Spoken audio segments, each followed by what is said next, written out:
दिव्य शक्ति भर जाती है तेरी याद से बाबा मन में। एक दिव्य शक्ति भर जाती है। नैन से नूर छलकता, नैन से नूर छलकता, मेरी सांसों को महकाती है तेरी याद से बाबा मन में। एक दिव्य शक्ति भर जाती है तेरी याद से बाबा मन में। एक दिव्य शक्ति भर जाती है।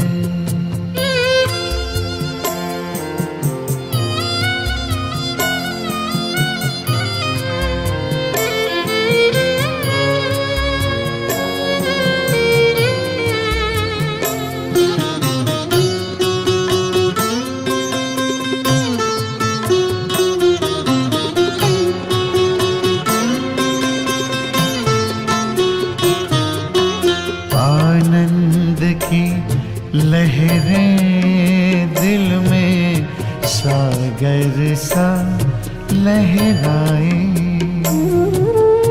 मिलन का मीठा अनुभव गहरा होता जाए। खुशियों की खुराक भर के, ओ खुशियों की खुराक भर के हर गम को मिटाती है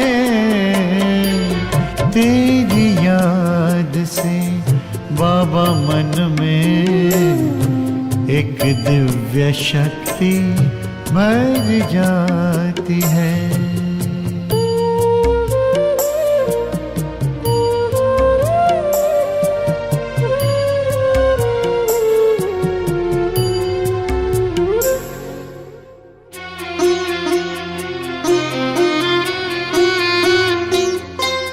झिलमिल झिलमिल जुगनू जैसे चमकता चारों ओर,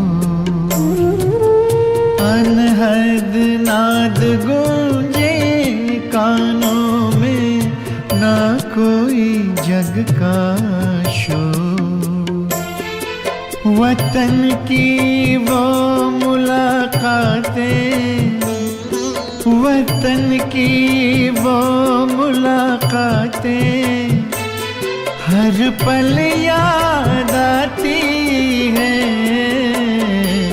तेरी याद से बाबा मन में। एक दिव्य शक्ति भर जाती है।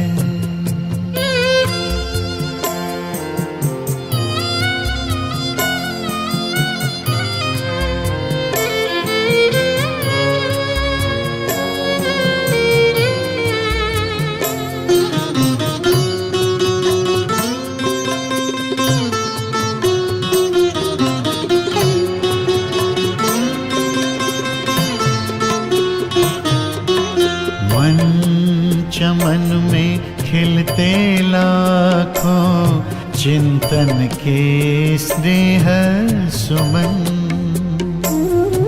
सिहर जाता अंतर मेरा दुआओं से भर के दामन।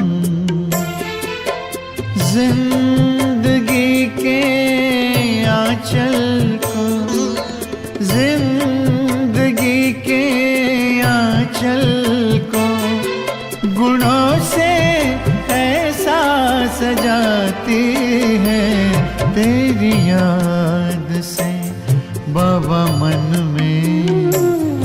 एक दिव्य शक्ति भर जाती है तेरी याद से बाबा मन में। एक दिव्य शक्ति भर जाती है।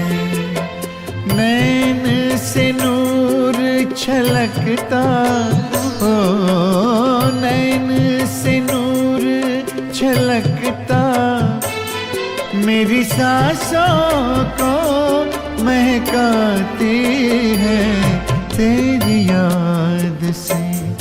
बाबा मन में एक दिव्य शक्ति भर जाती है तेरी याद से।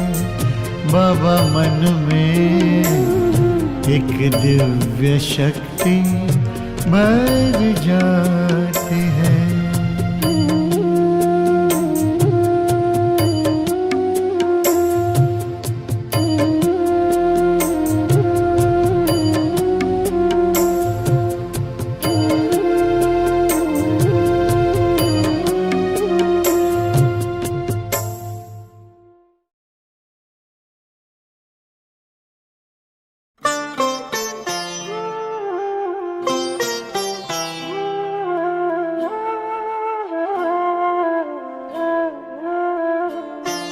सत्यं शिवं सुन्दरं संसारसारम्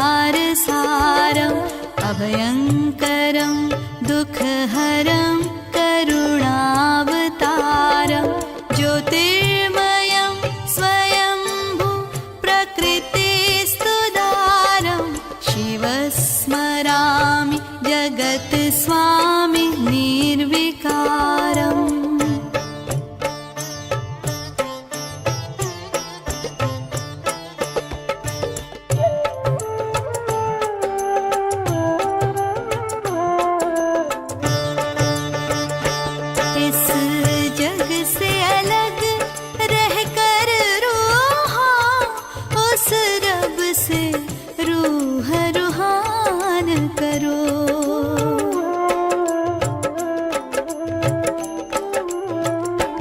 जो ध्यान तुम्हारा रखता है तुम भी उसका कुछ ध्यान करो, तुम भी उसका कुछ ध्यान करो।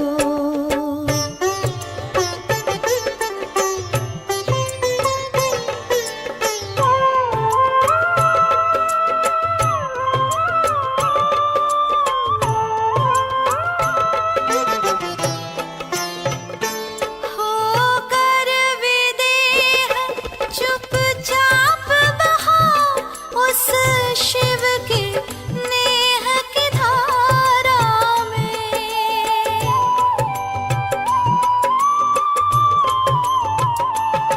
आत्म पंछी को उड़ने दो जो बंद है तन की कारा में।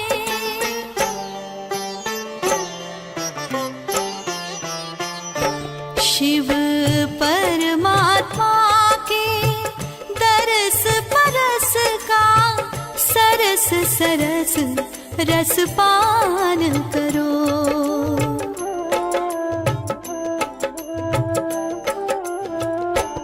इस जग से अलग रहकर रूहां उस रब से रूह रूहान करो, उस रब से रूह रूहान करो।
का कल्याण करो।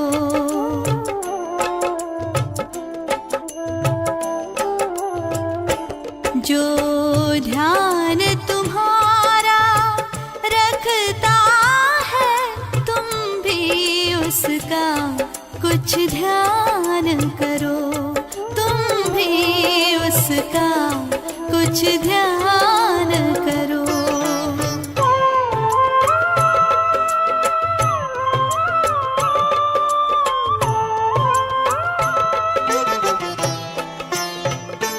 प्रभु जिनसे खुद मिलना चाहे, उन लोगों की किस्मत क्या कहिए।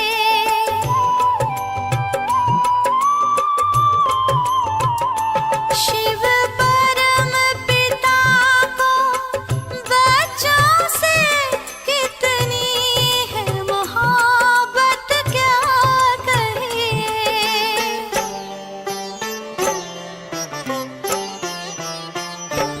गुण भंडारी से गुण लेकर आओ, खुद को गुणवान करो।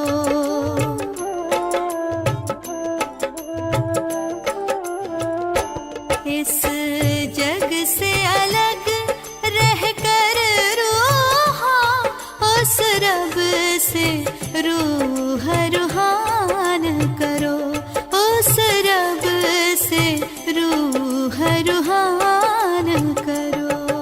सत्यं शिवं सुंदरं संसार सारं, अभयंकरं दुःखहरं करुणावतारं, ज्योतिर्मयं स्वयंभू प्रकृतिस्तुदारं, शिवस्मरामि जगत्स्वामि निर्विकारम्।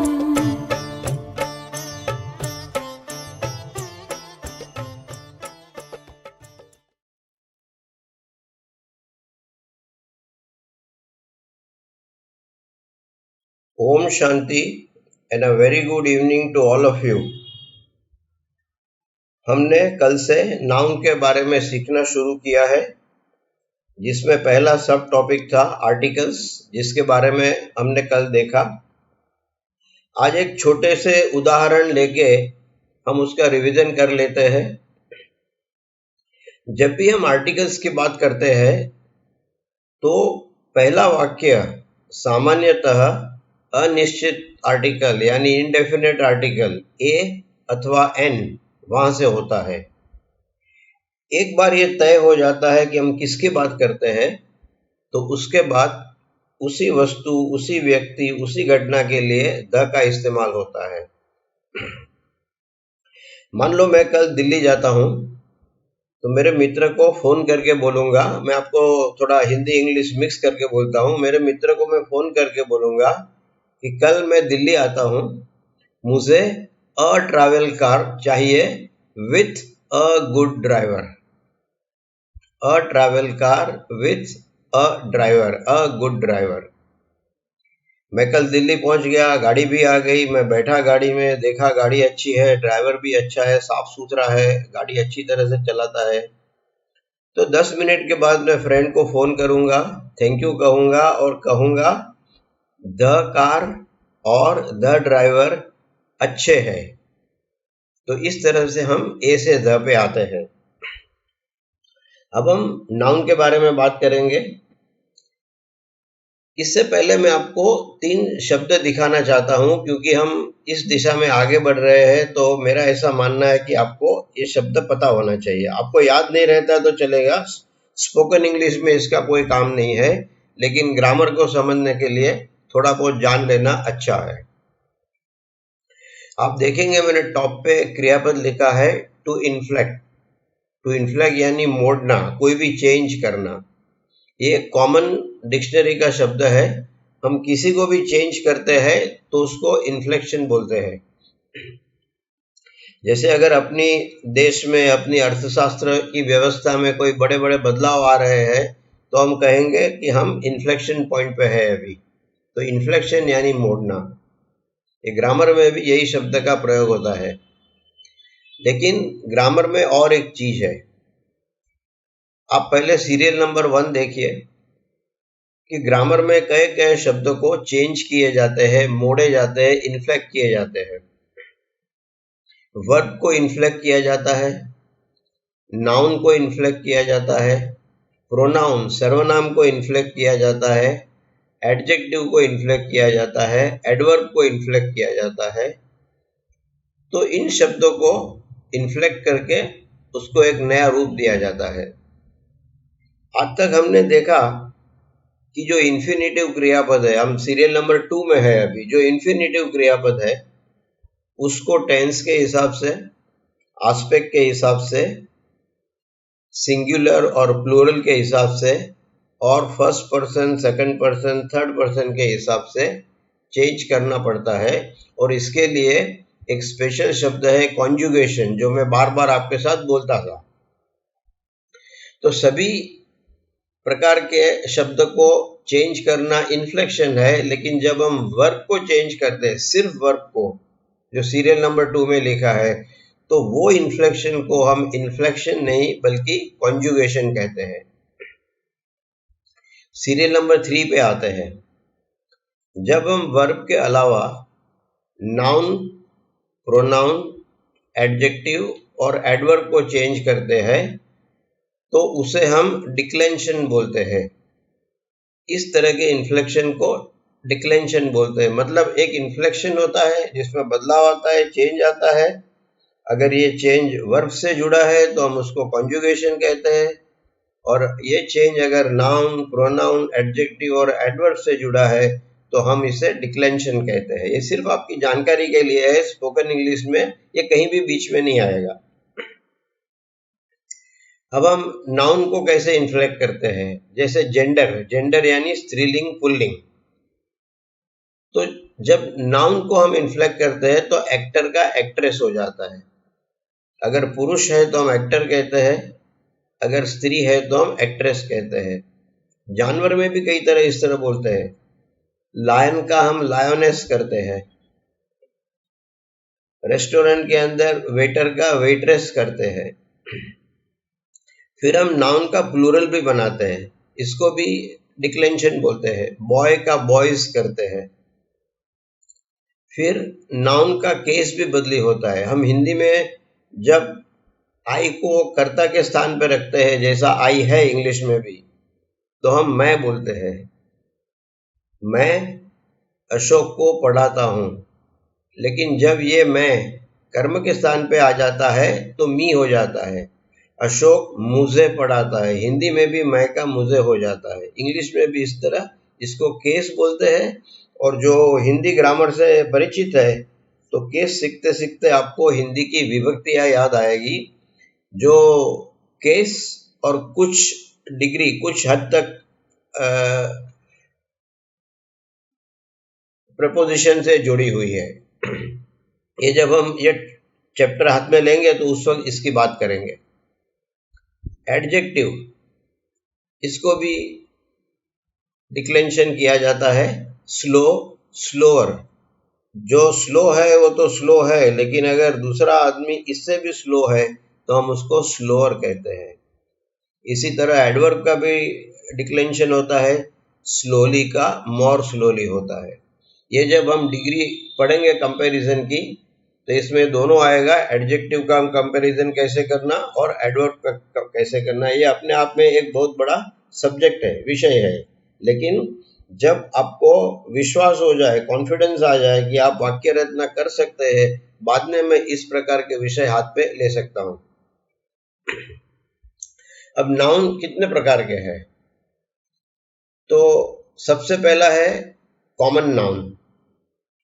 जब हम ये नाउन बोलते हैं तो हमें सिर्फ पता चलता है कि हम किस वर्ग की किस श्रेणी की बात करते हैं। जैसे boy, girl, table, chair, river, city. तो हमको ये कैटेगरी मालूम पड़ता है कि भाई बॉय की बात करते हैं तो एक 15, 16, 18 साल तक का लड़का होगा। गर्ल, टेबल, चेयर, तो इसमें कोई कंफ्यूजन नहीं होता, हम उस वर्ग की बात करते हैं। और किसी भी प्रकार का टेबल होगा, किसी भी प्रकार की चेयर होगी, सबको टेबल और चेयर ही कहेंगे हम, इसलिए इनको कॉमन नाउन कहते हैं। इसके बाद आएगा प्रॉपर नाउन। कोई भी व्यक्ति, कोई भी शहर, कोई भी देश, इनका जो नाम होता है उसको प्रॉपर नाउन कहते हैं। और प्रॉपर नाउन लिखते वक्त उसका जो पहला अक्षर होता है वो हमेशा कैपिटल में लिखा जाता है। अशोक प्रॉपर नाउन है, आशा प्रॉपर नाउन है, यमुना नदी प्रॉपर नाउन है, अरवल्ली की पर्वतमाला प्रॉपर नाउन है, दिल्ली शहर भी प्रॉपर नाउन है, इंडिया भी प्रॉपर नाउन है। तो ये सब प्रॉपर नाउन है और उसका पहला अक्षर इंग्लिश में हमेशा फर्स्ट अल्फाबेट में यानी कि कैपिटल में लिखा जाता है। तीसरे स्थान पे कलेक्टिव नाउन आते हैं। कुछ नाउन ऐसे होते हैं कि जहां उसकी जो पूरी टीम है उसका एक अपना नाउन होता है और इसके अलग अलग नाम होते हैं। जैसे क्रिकेट की जो टीम है उसको हम टीम बोलते हैं और ये क्रिकेट के नियम है कि एक टीम में 11 क्रिकेटर्स होंगे। ये क्रिकेट का नियम है, इसको व्याकरण से कोई लेना देना नहीं। हॉकी की टीम में 11 प्लेयर होते हैं, फुटबॉल में 11 प्लेयर होते हैं। कहीं दुनिया में कोई ऐसा भी खेल होगा जहां टीम में 5 प्लेयर होंगे, 10 होंगे, 8 होंगे, तो उसको हम टीम कहते हैं। ये सब जानते हैं टीम क्या है। फिर कंपनी में, सरकार में बार बार कमिटियां बनती है, तो वो कमिटी में भी ऐसा होता है। कमिटी में 3 सदस्य हो सकते हैं, 5 हो सकते हैं, 10 हो सकते हैं, जैसा काम जैसी कमिटी। तो इनको कलेक्टिवली एकत्रित रूप में हम कमिटी कहते हैं। आर्मी, सभी प्रकार के सोल्जर्स साथ में मिलकर आर्मी बनता है। पुलिस, ये सब एग्जाम्पल है, उदाहरण है कलेक्टिव नाउन के। चौथा नाम आता है एब्स्ट्रैक्ट नाउन। एब्स्ट्रैक्ट नाउन में सबसे पहला आता है क्वालिटी। जैसे कोई मनुष्य में ऐसे गुण है कि वो प्रामाणिक है, बुद्धिशाली है, तो ये गुण को हम एब्स्ट्रैक्ट नाउन कहते हैं। ऑनेस्टी, प्रामाणिकता। अगर आप प्रामाणिक बोलेंगे तो वो एडजेक्टिव कहा जाएगा। प्रामाणिक लड़का, तो लड़का नाउन है और नाउन के बारे में जो शब्द कुछ ज्यादा कहता है उसे हम एडजेक्टिव कहते हैं। तो ऑनेस्ट एडजेक्टिव है, ऑनेस्टी नाउन है, एब्स्ट्रैक्ट नाउन है। एब्स्ट्रैक्ट का मतलब होता है हम हमारी 5 इंद्रिय से इसे देख नहीं सकते, सुन नहीं सकते, छू नहीं सकते, इसलिए इसको एब्स्ट्रैक्ट कहते हैं।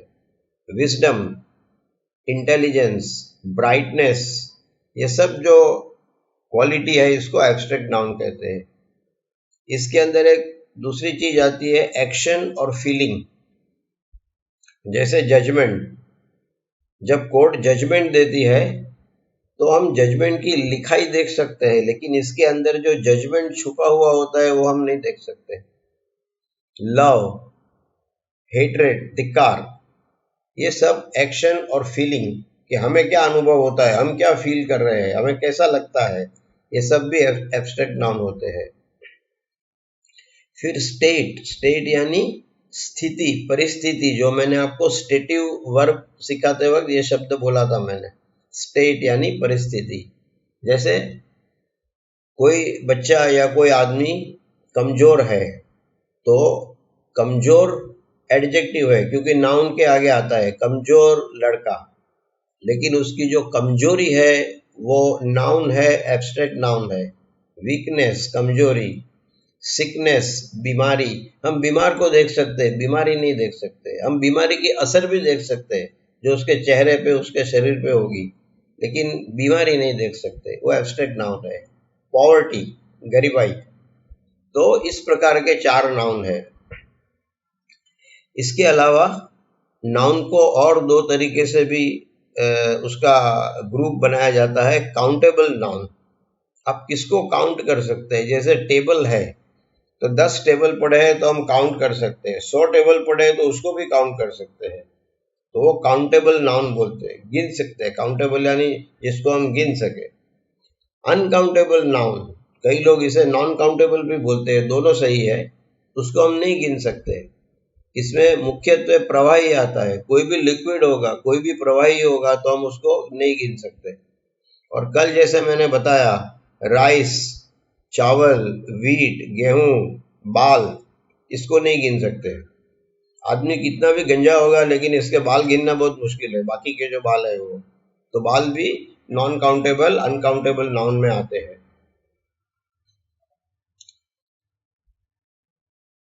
यहाँ पे मैंने आपको बताया था कि नाउन के कई क्लासिफिकेशन होते हैं, कई वर्ग में नाउन को रखा जाता है। तो अब सीरियल नंबर 3 में पहली आइटम देखिए, नाउन जेंडर। जेंडर यानी लिंग, स्त्रीलिंग और पुल्लिंग, एक्टर, एक्ट्रेस।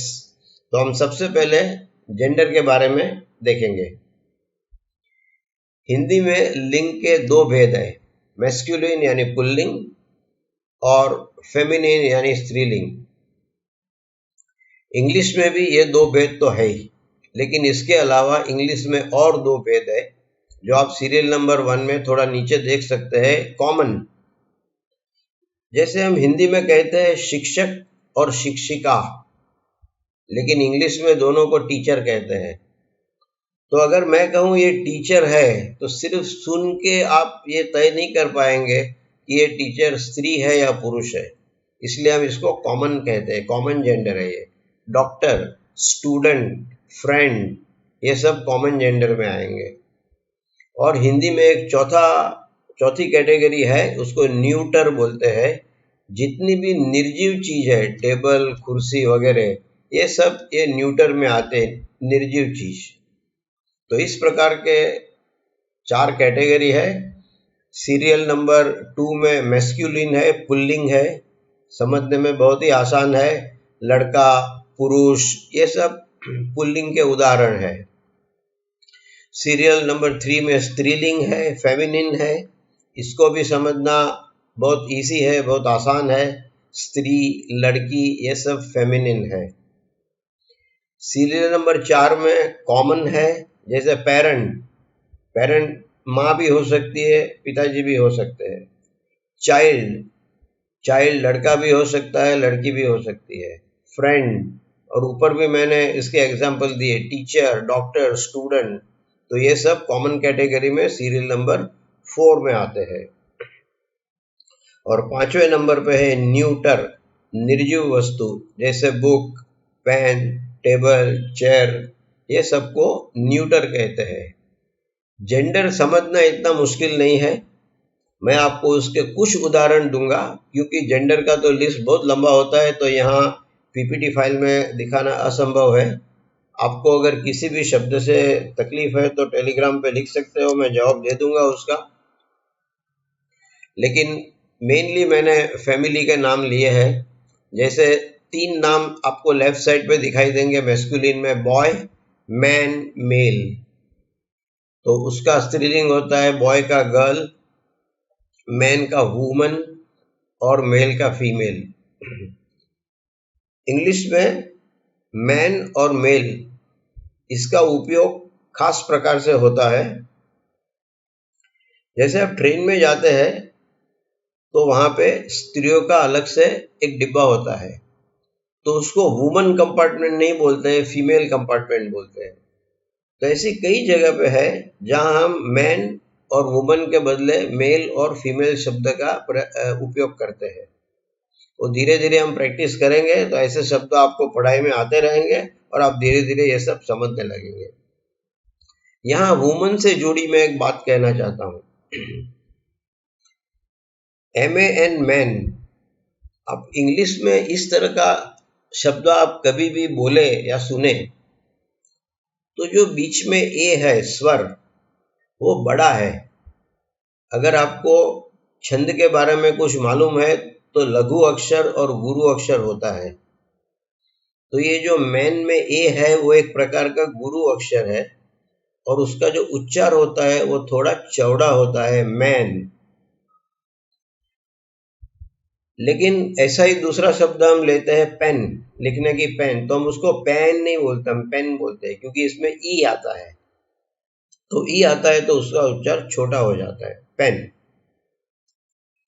अब मैन के आगे कोई भी शब्द आएगा तो मैन का उच्चार हमेशा बदल जाता है और वो हो जाता है मन।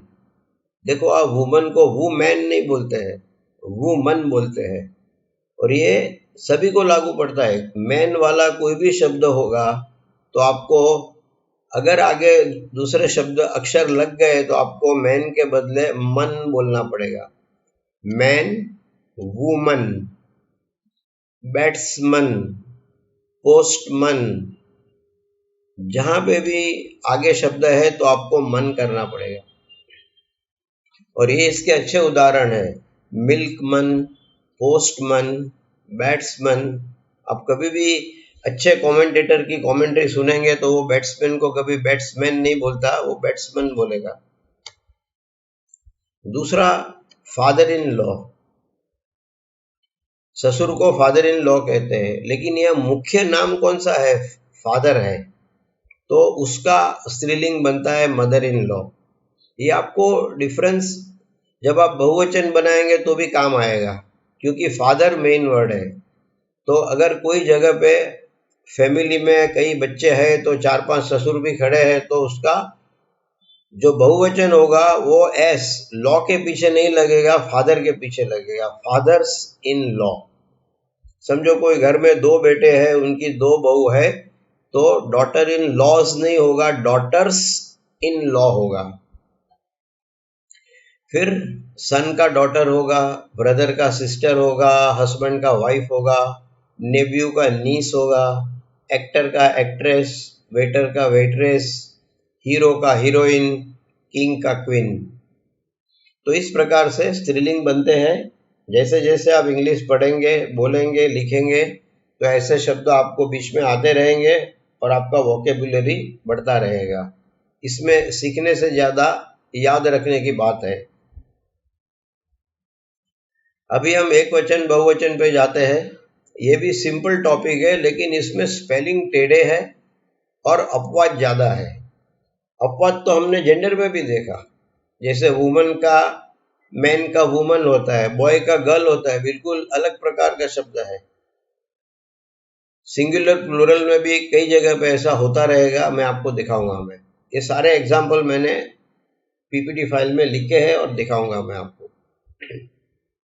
सिंगुलर यानी एक वचन, प्लूरल यानी बहुवचन। जैसे मैंने बताया कि कुछ दिनों के बाद मैं हिंदी बोलना बंद कर दूंगा।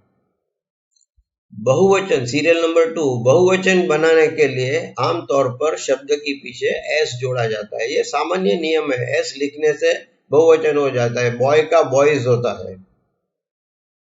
लेकिन 3 नंबर, बहुवचन के नियम अपवाद से भरे हुए हैं। स्पेलिंग भी टेढ़े है, शब्द भी टेढ़े हैं, और यहाँ कोई ये बुद्धि का विषय नहीं है, हमको सिर्फ याद रखना है।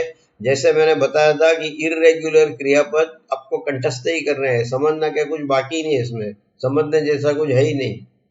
अगर गो का पास्ट टेंस वेंट होता है तो इसमें क्या समझने का, आपको सिर्फ याद रखना है। इसी तरह जहां अपवाद है आपको मेमोरी में डालना पड़ेगा, कैसे भी करके, बार बार पढ़ के। जो आगे मैंने आगे की स्लाइड में बात की वो यहाँ पे आ जाती है। सिंगुलर प्लूरल में मैन का बहुवचन होता है MEN मैन। ये इसका उच्चार छोटा होगा बहुवचन का, MAN man, MEN man. Woman का वुमन होता है। देखो मैंने मन जानबूझ के रेड फॉन्ट में लाल अक्षर में लिखा है, ये दिखाने के लिए कि उसका उच्चार मैन नहीं होगा, वुमैन नहीं होगा, वुमन होगा। और जैसे मैन का बहुवचन MEN मैन है, इस तरह वुमन का बहुवचन वीमेन है। लेकिन ये एक वचन में जो WO है वो वू बोला जाता है, बहुवचन में WOV बोला जाता है, वीमेन। और मन का भी मैन हो जाता है, वीमेन। अब हम मैन से जुड़े और 2-3 एग्जाम्पल लेते हैं वुमन की तरह। मिल्कमैन, अगर वो 2 या 2 से ज्यादा है तो मिल्कमैन। बैट्समैन, बैट्समैन, ये इसका बहुवचन। मिल्क या बैट से कोई लेना देना नहीं है, आपको मैन का MEN करना है बहुवचन में। पोस्टमैन, पोस्टमैन, पोस्ट का बहुवचन नहीं होगा, MEN मैन का बहुवचन होगा। अब सब गड़बड़ी शुरू होती है सीरियल नंबर 5 से। शब्द के अंत में कॉन्सोनेंट आता है, यानी व्यंजन आता है, और उसके बाद वाई है, मतलब आखिरी अक्षर वाई है और उसके पहले कंसोनेंट है, तो वाई का आई होता है और एस के बजाय ई एस लगता है। आज सुबह टेलीग्राम पे भी मैंने इस प्रकार की कुछ पोस्ट की है। टेलीग्राम के मुकाबले यहाँ पे ज़्यादा डिटेल में समझाई है मैंने, तो यहाँ पे भी आप ध्यान रख सकते हैं। देखो आर्मी का स्पेलिंग देखो, ARMY, वाई आखिरी अक्षर है और उसके पहले एम व्यंजन है, कॉन्सोनेंट है, तो आर्मी में से वाई निकल गया, आम रह गया, ARM आम, वाई का आई हो गया, आप बाजू में देख सकते हैं, और उसके बाद ES को जोड़ा गया, तो आर्मीज। मैंने बाकी के शब्द के प्लोरल नहीं लिखे हैं, जगह नहीं रहती है ज़्यादा, लेकिन बिल्कुल इसी तरह बेबी में बेबी का वाई निकल जाएगा, आई हो जाएगा और बाद में ES लगेगा। Babies, bodies, ladies, cities, parties. और ये स्पेलिंग का नियम है, इसलिए यही नियम क्रियापद में भी लागू होगा। जब आप फ्राई, तो फ्राई का जब आप third person, present tense, singular, simple aspect, वो जो 4 ग्रह की युति होती है, तो फ्राई का भी फ्राइज होगा। Present tense, simple aspect, third person, singular में फ्राई का फ्राइज होगा। स्पेलिंग का नियम यही रहेगा। लेकिन शब्द के अंत में वाई है और उसके पहले व्यंजन नहीं बल्कि स्वर है, वॉवेल है, तो क्या होता है? तो वाई में कोई बदलाव नहीं आता, वाई वैसा का वैसा रहता है और सिर्फ एस लगा देते हैं। जैसे बॉय, बॉय में आखिरी अक्षर वाई है, लेकिन वाई के आगे कॉन्सोनेंट नहीं है, व्यंजन नहीं है, वाई के आगे स्वर है, ओ, तो बॉय का बॉयज होता है, वाई वैसा का वैसा रहता है और एस लगता है, ES नहीं लगता। और इसके बाकी के एग्जाम्पल मैंने यहाँ लिखे हैं। बॉय का बॉयज, टॉय का टॉयज, डे का डेज, ट्रे का ट्रेस, की का कीज, डोंकी का डोंकीज। ये क्रियापद में भी यही नियम लागू पड़ता है। जब आप टू बाय करके, बाय यानी खरीदना, टू बाय क्रियापद है, खरीदना, तो उसका present tense, simple aspect, third person, singular, 4 ग्रह, तो बाइज होता है, वाई का आई नहीं होगा क्योंकि वाई के आगे स्वर है यू। आज मैं जहां तक नाउन का संबंध है यहाँ मैं रुक जाता हूं। कल इसके बाद हम नेक्स्ट स्लाइड से शुरू करेंगे। अभी हम क्वेश्चन पेपर पे आते हैं, नहीं तो उसके लिए मेरे पास कोई समय नहीं रहेगा। और कल मैं डेफिनेटली आपको एक नया प्रश्न पत्र भी दूंगा, ये आज का है। अब ये होमवर्क देने से पहले मैं आपको ईट के बारे में कुछ कहना चाहूंगा। मैंने आपको कहा था कि मैं मुखवास बंद कर दूंगा, लेकिन ये मुखवास आपको टेस्ट पेपर में देते रहूंगा। पहली बात तो ईट इर्रेगुलर क्रियापद है। मैंने इसके बाद 2 शब्द लिखे, एट और ईटन। जब भी इर्रेगुलर क्रियापद है तो उसका फुल कॉन्जुगेशन करने के लिए, फुल कॉन्जुगेशन मतलब तीनों टेंस और तीनों एस्पेक्ट, 9 वाक्य लिखने के लिए हमें सिर्फ 2 शब्द सीखने हैं, सारे शब्द नहीं सीखने हैं। ये नियम मैंने आगे आपको दिखा दिया, आपके पास प्रिंट आउट है, आप देख सकते हैं उसमें। तो ईट का भूतकाल होगा एट और उसका भूत कृदंत होगा ईटन।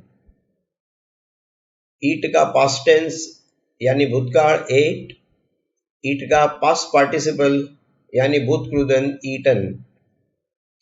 आज के बाद मैं ये बात आपको नहीं समझाऊंगा। कोई भी इर्रेगुलर क्रियापद होगा तो उसके बाद 2 शब्द लिखूंगा, जैसे यहाँ एट और ईटन लिखा है। आपको समझ जाना है कि इसमें जो पहला शब्द है वो भूतकाल है, पास्ट टेंस है, और दूसरा जो शब्द है वो भूत कृदंत है, पास्ट पार्टिसिपल है। अब इट से जुड़ी एक स्पेशल बात, आपको हमेशा सिखाया गया होगा कि ईट का मतलब होता है खाना खाना। भौतिक स्वरूप से कोई भी चीज हम खाते हैं तो उसको ईट कहते हैं, लेकिन स्पोकन इंग्लिश में ऐसा नहीं होता। मैं ये नहीं कहता ईट का मीनिंग ईट नहीं होता, लेकिन इसका इस्तेमाल कैसे होता है मैं और एक शब्द के जरिए आपको बताऊंगा, जो मैंने लाल अक्षर में इसी लाइन में एंड में लिखा है, टू टेक। अब ये कैसे होता है मैं आपको हिंदी और इंग्लिश मिक्स करके दिखाता हूं। मैं समझो आपके घर का कोई सदस्य, आपके पिताजी किचन में बैठे बैठे नाश्ता कर रहे हैं और कोई उनको मिलने आता है, पूछते हैं पिताजी क्या करते हैं, तो आप ये नहीं कहेंगे कि ही इज ईटिंग ब्रेकफास्ट। मैंने आपको बताया था इंग्लिश दो लैंग्वेज है, एक रिटन इंग्लिश और एक स्पोकन इंग्लिश, और इसके मैंने एग्जाम्पल भी दिए थे आपको, डव और रफ, डू और गो। लेकिन आप जब इंडिया में घूमेंगे तो आपको पता चलेगा इंग्लिश सीखने के बाद कि यहाँ एक तीसरी इंग्लिश भी है, वो है इंडियन इंग्लिश। तो ये इंडियन इंग्लिश है, ही इज ईटिंग ब्रेकफास्ट। ये गलत भी नहीं है और सही भी नहीं है। आप किसी गोरे को पूछेंगे तो कहेंगे he is taking his breakfast, ये इस तरह से बोला जाता है। अगर वो लंच ले रहे हैं तो हम हिंदी में भी कहते हैं लंच खा रहे नहीं, लंच ले रहे हैं, he is taking his lunch. अगर डिनर ले रहे हैं, he is taking his dinner. तो ईट का उपयोग कहाँ होता है मैं बताता हूँ, ईट का उपयोग कहाँ होता है। अगर आपके पास 2 मिनट है तो मैं पूरा सारा चित्र आपको दिखा देता हूँ। 90% दुनिया नॉनवेज खाती है, और फिर यहां से नीचे की तरफ की कैटेगरी शुरू होती है। क्रिश्चियन को मिलेंगे किसी भी प्रकार का नॉनवेज खाता है, मुसलमान सब नॉनवेज खाता है लेकिन सुअर का मांस नहीं खाएगा। उसके नीचे हमारे इंडिया में भी ऐसी कैटेगरी है, वो ब्राह्मण भी है, सीकेपी बोलते हैं, मराठी में एक कौम है जो नॉनवेज में जानवर नहीं खाते लेकिन फिश खाते हैं, मछली खाते हैं। इसके नीचे हमारे अहमदाबाद में आपको वेजिटेरियन के बदले एगिटेरियन मिल जाएंगे, और नॉनवेज भी नहीं खाते, फिश भी नहीं खाते, लेकिन एग्स ऑमलेट खा लेते हैं। और उसके बाद हमारा वेजिटेरियन आता है। लेकिन बात यहाँ से नहीं रुकती। वेजिटेरियन आता है तो जो पुष्टि मार्गी वैष्णव है वो प्याज नहीं खाएगा और लहसुन नहीं खाएगा, लेकिन आलू खाएगा, गाजर खाएगा, अदरक खाएगा। जब आप जैन को मिलेंगे तो सुनेंगे कि वेजिटेरियन तो है ही वो, और प्याज और लहसुन तो नहीं खाते, लेकिन जमीन के नीचे जो भी बनता है, उगता है, जैसे आलू है, गाजर है, अदरक है, वो भी नहीं खाते। तो जब हमारे घर में मेहमान आते हैं खाना खाने के लिए, पार्टी के लिए, और उनके साथ उनके फैमिली मेंबर्स होते हैं, वाइफ होती है, हस्बैंड होता है, कभी पेरेंट्स होते हैं, तो हमें अंदाजा तो होता है कि ये लोग जैन है तो नहीं खाते होंगे, तो फिर भी हम पूछ लेते हैं कि क्या वो प्याज ईट करते हैं। देखो मैं 2 लैंग्वेज मिक्स करके आपको बताता हूँ, पूरा बैकग्राउंड देके बताता हूँ कि ईट का उपयोग कैसे कहाँ होता है। हम फोन करके पूछ लेते हैं कि क्या आपकी वाइफ प्याज और लहसुन ईट करती है, खाती है। ये खाती में ईट यहाँ आता है। फिर इतनी कैटेगरी बताई, और एक कैटेगरी रहेगी जिसका अभी दुनिया में क्रेज बढ़ रहा है, इसको वेगान बोलते हैं। वेगान, वेगान यानी सिर्फ वेजिटेबल खाने वाले। जानवर के शरीर से निकली हुई कोई भी चीज ये वेगान नहीं खाता। दूध नहीं पिएगा, शहद नहीं खाएगा, दही, चीज, बटर कुछ भी नहीं खाएगा। अभी समझो आजकल इनकी तादाद मतलब वस्ती बढ़ रही है, तो हमारे घर में कभी कोई आता है तो ये भी हम पूछ लेते हैं कि अगर हम पनीर पालक बनाने वाले हैं तो पनीर को इंग्लिश में कॉटेज चीज बोलते हैं, जो मैं लिखा है 3rd लाइन में, तो वो भी हम पूछ लेते हैं कि do you eat cottage cheese, क्या आप पनीर खाएंगे। वो भी समझ जाता है और मुझे कहेगा हाँ खाता हूं, मैं वेगान नहीं हूं। तो इस तरह से ईट का उपयोग एक जनरल स्टेटमेंट बनाने के लिए ज्यादा किया जाता है कि क्या आप ये सब्जी खाते हैं, do you eat this, do you eat onion, do you eat garlic, do you eat milk items, इस तरह से बनाया जाता है। और जब हम एक्चुअल खाने की बात करते हैं तो आगे टेक नाम का क्रियापद लगा के बताते हैं कि he is taking his lunch. अगर मैं लंच लेके बैठा हूं और कोई मुझे इनवाइट करता है चलो लंच लेके आते हैं, तो मैं कहूंगा नहीं, I have just taken my lunch. मैं ये नहीं कहूंगा I have just eaten my lunch. तो ये मैंने आपको फर्क दिखाया कि ईट कहाँ कैसे ज्यादातर इस्तेमाल होता है। अभी आपको क्या करना है, 3 टेंस लेने हैं और 3 एस्पेक्ट में ये पूरा वाक्य बनाना है। मैंने आपको कल बताया था कि मैं धीरे धीरे पूरा वाक्य लिखना बंद कर दूंगा। तो पहला वाक्य खाली एग्जाम्पल के तौर पे आपको बताता हूं। मैंने प्रेजेंट टेंस में कर्ता के लिए शी को चुना है, जो लड़की का सर्वनाम है, प्रोनाउन है। पास्ट टेंस में हम वी को चुना है, जो भी एक प्रोनाउन है। और फ्यूचर टेंस में दे को सुना है, जो प्लूरल में थर्ड पर्सन का प्रोनाउन है। तो ये मैंने कर्ता लिख के भी आपको दे दिए ताकि आपको कोई कंफ्यूजन ना हो। क्रियापद क्या आएगा, टू ईट, और क्रियापद का कर्म क्या आएगा, कॉटेज चीज। मैं देखो पोटैटो टोमेटो ले सकता हूँ, लेकिन ये शब्द तो आपको मालूम है। अगर आपको इंग्लिश नहीं आती फिर भी आपको पोटैटो और टोमेटो तो मालूम है। तो इसलिए मैं इस प्रकार के शब्द पसंद करता रहूंगा ताकि आपकी वोकेबुलरी बढ़ती रहे। अगर आपको मालूम है तो आनंद की बात है, नहीं मालूम है तो आपको एक नया शब्द सीखने मिलेगा। तो बड़ा सिंपल वाक्य है, कर्ता है, क्रियापद है, कर्म है।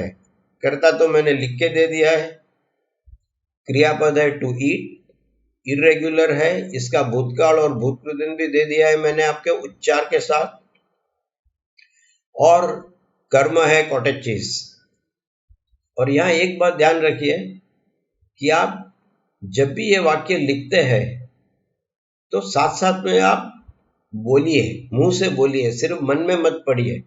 मैंने आपको आगे भी बताया था कि इंग्लिश बोलना भी इतना ही कठिन है जितना लिखना और पढ़ना कठिन है। इनफैक्ट इंग्लिश बोलना सबसे ज्यादा कठिन है, ये दो के मुकाबले। आप पढ़ लोगे, लिख लोगे, लेकिन बोलने में बड़ा कष्ट होगा। मेरा साइकिल वाला उदाहरण आपको मालूम होगा कि इसको देखे देखे हम साइकिल नहीं सीख सकते, बैठना पड़ता है उसके ऊपर, बोलना पड़ेगा आपको।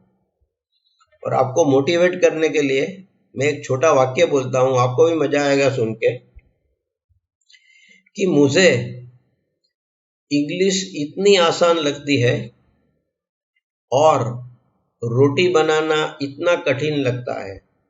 देखिए ध्यान से सुनिए, मुझे इंग्लिश इतनी आसान लगती है और रोटी बनाना इतना कठिन लगता है जितना आपको रोटी बनाना आसान लगता है और इंग्लिश बोलना कठिन लगता है। फर्क क्या है? प्रैक्टिस का। ना मैं कभी किचन में गया, ना आपने कभी इंग्लिश की चोपड़ी हाथ में पकड़ी। मेरी तो अभी उम्र नहीं है किचन में जाके रोटी बनाना सीखना, लेकिन आपके पास वक्त है, ये भाषा भी आपको काम में आएगी।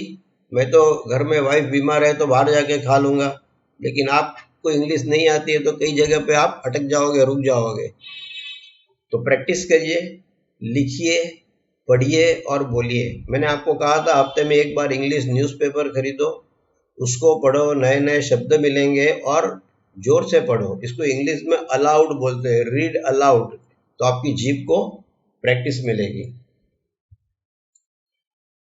तो आज ये सेशन हम बंद करते हैं यहाँ पे। कल जहां से हमने बंद किया वहां से फिर दोबारा नाउन का टॉपिक शुरू करेंगे सोमवार को। आपसे विदा लेता हूं। Om Shanti. Thank you very much and see you once again on Monday evening. Thank you.